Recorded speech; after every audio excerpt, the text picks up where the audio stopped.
Allez, salut les logiques, c'est ZS Trader. Donc on se retrouve sur un point Bitcoin par rapport au suivi de plan du live de mardi sur Twitch.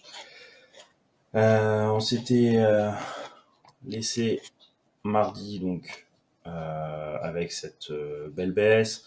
On avait un range qui était visible bien sur le 40 minutes sur lequel on devait analyser pour savoir si on allait distribuer la zone ou bien partir en accumulation. Donc l'important c'est de savoir si on distribue, bien ça sera pour aller dans ce sens, si on accumule c'est pour aller dans ce sens. Donc revenir chercher une zone autour des 20 000 avec un maximum à 18 800 histoire de fermer cet order block et l'imbalance qui est juste au-dessus. Donc ça c'est dans un scénario d'accumulation. Et ici, un scénario de distribution pour aller rechercher de nouveau plutôt la première zone d'imbalance aux alentours des 26 000. Donc on va essayer de voir un petit peu le suivi de ce plan-là, où on en est maintenant.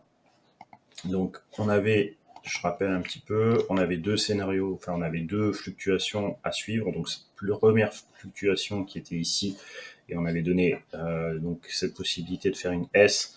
Et après cette possibilité de faire une S, c'était un rebond. Donc on a bien eu le rebond qui était ici. On avait dit de faire attention à la date du 24 août à partir de 17h20.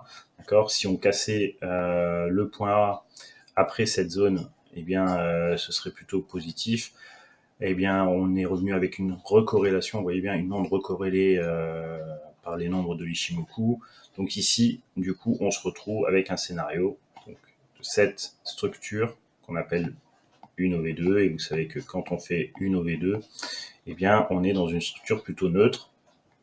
Et voilà les lignes de force qu'il y aura à suivre. Donc ces deux lignes de force là qui ont amené le prix à venir rechercher la structure centrale, c'est-à-dire le centre SM. Et donc on sait que si on vient et on reste sur le centre SM, il y aura une forte probabilité de faire le mouvement suivant, c'est-à-dire je descends vers la partie centrale de range et je vais essayer de repartir à la hausse. D'accord. Donc ça veut dire que ici la structure est plutôt en distribution. D'accord. Donc c'est le scénario qui pourrait aller chercher les zones supérieures vers 22 000. Le premier niveau un petit peu pour venir reclôturer ces ordres qui seraient ici à 22 700, c'est une possibilité. Donc voilà. En tout cas, ça se confirmerait si on avait la cassure des 21 896 aujourd'hui. Voilà le scénario le plus probable si la SM fait bien le support comme on est en train de voir ici. On avait encore une zone d'imbalance ici qui aurait pu être clôturée également, mais on ne suit pas ces lignes de force, donc on peut annuler le scénario.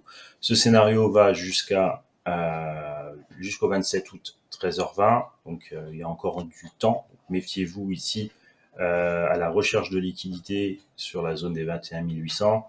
Il faut vraiment venir casser cette zone, et là on resterait dans un scénario vraiment en distribution pour continuer à aller à la hausse.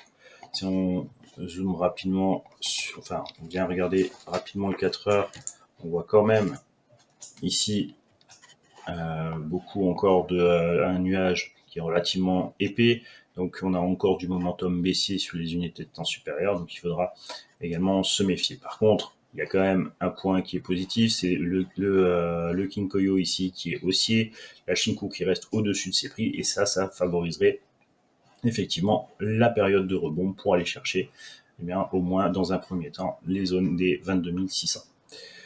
Voilà, je vous dis à la prochaine. Salut, salut.